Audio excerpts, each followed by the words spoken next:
Assalamualaikum warahmatullahi wabarakatuh.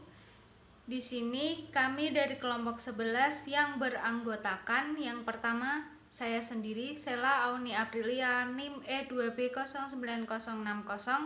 Yang kedua ada Tegar Setianto Nugroho NIM E2B9090. Yang ketiga ada Jutri Susandeni NIM E2B9098.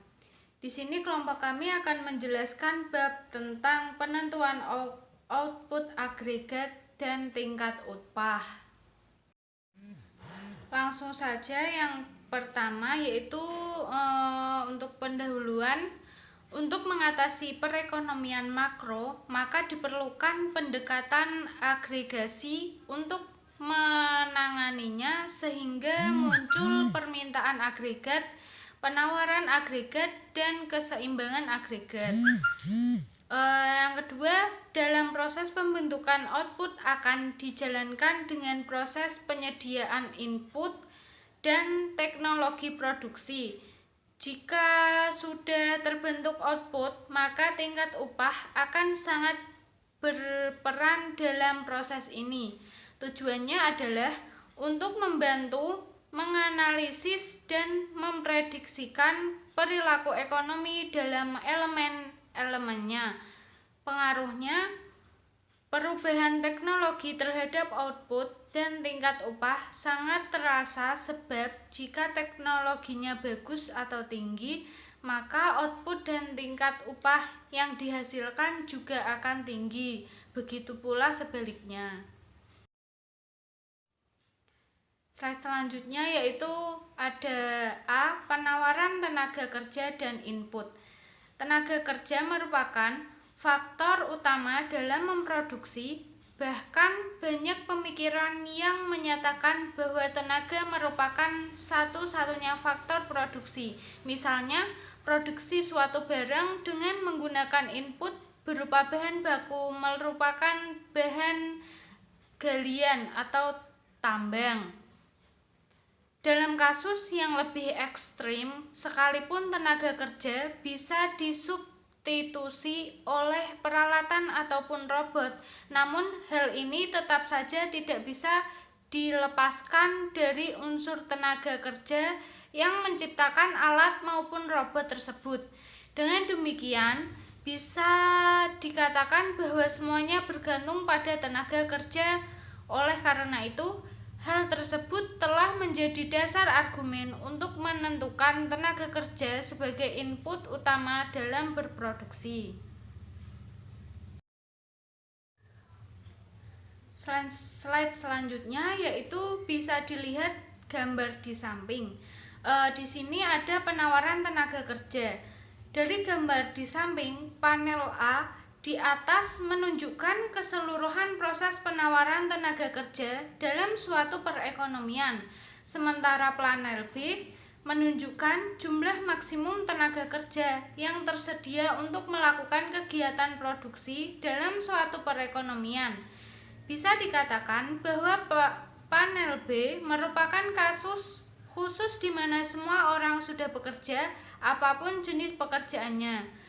Dalam analisis selanjutnya nanti, kondisi yang akan dipakai adalah situasi yang dipresentasikan dalam panel B. Di samping hal ini mengingat bahwa dalam Islam, kerja adalah salah satu prinsip bahwa setiap orang Islam diperintahkan untuk bekerja. Orang tidak bekerja akan menempatkan dirinya bergantung kepada orang lain, yang berarti menempatkan tangan mereka di bawah tangan orang-orang lain.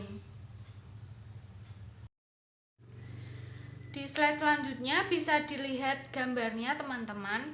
Nah, di situ ada transformasi penawaran tenaga kerja ke output agregat. Gambar di samping menunjukkan proses transformasi input tenaga kerja menjadi input yang digunakan untuk produksi di seluruh perekonomian. Dalam kasus ini, tenaga kerja yang ada dipergunakan untuk memproduksi semua output yang ada. Sebagai catatan, meskipun jumlah input yang ada sama namun bisa menghasilkan output yang berbeda pada satu titik pilihan atau kombinasi dengan yang lainnya. Hal ini disebabkan oleh tingkat eksplorasi terhadap efisien oleh agen produksi. Pada tingkat efisien yang maksimum, input yang ada mampu menghasilkan tambahan output yang terbesar.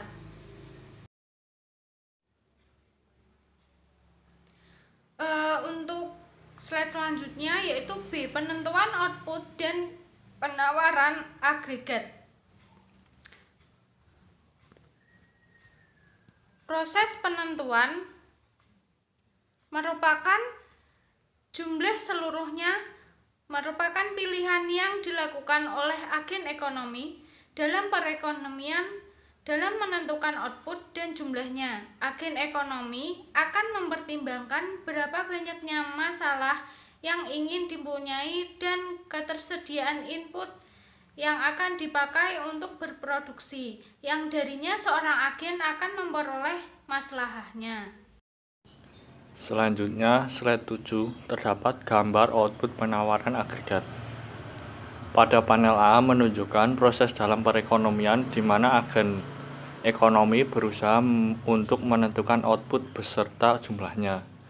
Dari proses ini diperoleh hasil yang optimum, yaitu bahwa jumlah barang X dan Y yang harus diproduksi untuk memperoleh masalah yang maksimum adalah sebesar X dan Y. Selanjutnya, panel B berusaha menyediakan satu wadah agregasi bagi kedua barang yang jumlahnya sudah ditentukan melalui proses yang terjadi pada panel A. Proses yang ditempuh untuk melakukan agregasi di sini adalah cukup dengan menjumlahkan unit dari keduanya. Dalam hal ini, jumlah produksi total yang bisa dihasilkan dalam perekonomian yang bersangkutan adalah sebesar X plus Y. Dengan demikian, bisa dikatakan bahwa produksi atau penawaran agregat AS adalah sebesar X plus Y. Untuk memberikan gambaran yang lebih jelas dan spesifik, penawaran agregat di sini digambarkan kembali menjadi satu grafik yang bisa dilihat dalam panel C. Selanjutnya slide 8, C. Keseimbangan pasar output dan penawaran agregat. Yang pertama, pemaknaan pekerjaan penuh atau full employment. Pada seksi penawaran tenaga kerja di depan telah disinggung bahwa dalam perekonomian Islam, jika setiap agen melaksanakan nilai-nilai Islam, maka akan didapati kondisi seluruh bekerja atau full employment. Pada situasi ini, setiap manusia yang ada telah bekerja sesuai dengan ketentuan ajaran Islam. Apapun pekerjaannya. Pengertian pekerjaan full employment adalah ketika semua orang telah bekerja untuk diri sendiri atau WS, mampu bekerja untuk memperoleh upah atau gaji atau WP. Selanjutnya slide 9, sebagai contoh ambil satu titik kombinasi A pada gambar di samping.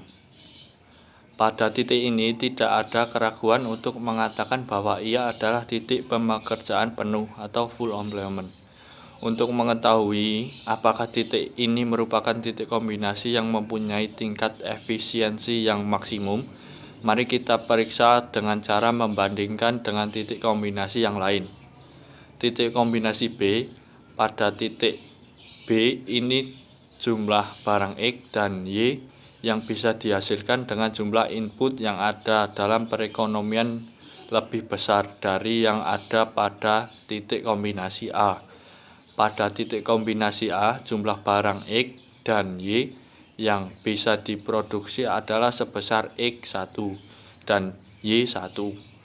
Pada titik kombinasi B, jumlah barang yang dihasilkan adalah sebesar X2 dan Y2. Selanjutnya, pada titik kombinasi C, jumlah barang yang dihasilkan adalah sebesar X3 dan Y3. Pada gambar yang sama di panel B, disajikan penawaran agregat dari masing-masing titik kombinasi. Titik kombinasi B ini belum sepenuhnya mengeksplorasi potensi produksi yang ada karena masih ada kemungkinan untuk terus meningkatkan produk barang X, sehingga bisa diperoleh jumlah produksi agregat atau AS yang terdiri dari jumlah produksi barang X dan barang Y dalam jumlah yang lebih besar dalam perekonomian. Pada titik kombinasi C, perekonomian baru mampu mengeksplorasi potensi produksi secara penuh. Hal ini ditengarai oleh jumlah produksi agregat X plus Y. Pada titik kombinasi ini sebagai yang tertinggi, pergerakan ke arah kanan maupun ke arah kiri dari titik C ini akan menghasilkan jumlah penawaran agregat yang lebih kecil. Untuk itu, titik C merupakan titik kombinasi yang menghasilkan output tertinggi. Peningkatan harga tenaga kerja atau upah gaji akan menjadikan opportunity cost dari mereka yang bekerja untuk diri sendiri menjadi tinggi. Sebagai akibatnya akan terjadi perpindahan status bekerja dari bekerja untuk diri sendiri menjadi bekerja untuk memperoleh upah gaji. Akibatnya jumlah produk X menjadi meningkat, sementara jumlah produk Y yang ditinggalkan tidak sebanyak produk X yang terjadi. Selanjutnya slide 10, keseimbangan agregat. Keseimbangan yang tercapai di pasar barang dan pasar tenaga kerja terjadi secara simultan. Mereka terkait satu dengan yang lain. Dengan adanya interaksi di antara keduanya, hal ini ditunjukkan pada gambar di samping. Untuk memahami hal ini, anggaplah bahwa pada mulanya harga di pasar barang adalah sebesar P. Pada tingkat harga ini, jumlah barang yang ditawarkan adalah sebesar X plus Y. Namun jumlah yang diminta lebih kecil dari jumlah ini. Hal ini menciptakan adanya kelebihan penawaran. Di lain pihak, tingkat harga tersebut menghasilkan tingkat upah sebesar W. Pada tingkat upah ini, jumlah tenaga kerja yang ditawarkan adalah sebesar SL. Padahal, jumlah tenaga kerja yang tersedia dalam perekonomian adalah sebesar SL. Sehingga terjadi sejumlah tenaga kerja yang tidak diserap oleh pasar dan menimbulkan pengangguran. Pada tingkat upah ini, produsen bisa menjual produknya dengan harga P. Pada tingkat harga ini sudah tidak lagi terdapat kelebihan pemasokan barang. Selanjutnya slide 11, efek perubahan teknologi terhadap keseimbangan agregat. Yang pertama, perubahan teknologi yang netral. Perubahan teknologi yang netral produk adalah sejenis perubahan teknis yang terjadi ketika suatu produksi dengan kondisi teknologi yang konstan. Pengertian netral diartikan sebagai karakteristik perubahan teknis yang memiliki dampak yang sama terhadap produksi kedua jenis barang. Penghematan biaya akibat perubahan teknis ini memiliki dampak yang sama besarnya terhadap produksi kedua barang. Perubahan teknis semacam ini dilukiskan pada gambar di sebelah. Sebagaimana bisa dilihat, perubahan teknis ditunjukkan dalam bentuk suatu pergeseran fungsi produksi ke arah kanan yang mengakibatkan adanya kenaikan jumlah produksi untuk kedua jenis barang pada tingkat perubahan yang sama. Karena produksi kedua jenis barang meningkat, maka perekonomian akan tumbuh. Dengan demikian, bisa disimpulkan bahwa salah satu sumber pertumbuhan ekonomi adalah perubahan teknis sejenis ini. Yang kedua ada perubahan teknologi bias.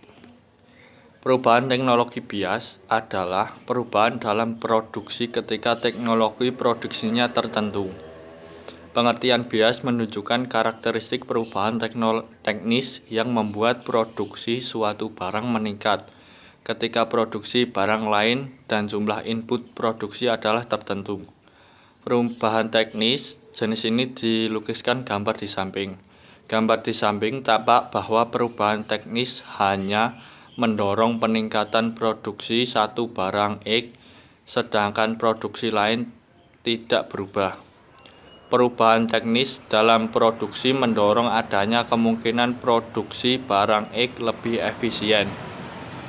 Sebagai dampaknya, jumlah input yang digunakan untuk memproduksi barang X per unit menurun dan jumlah produksi meningkat.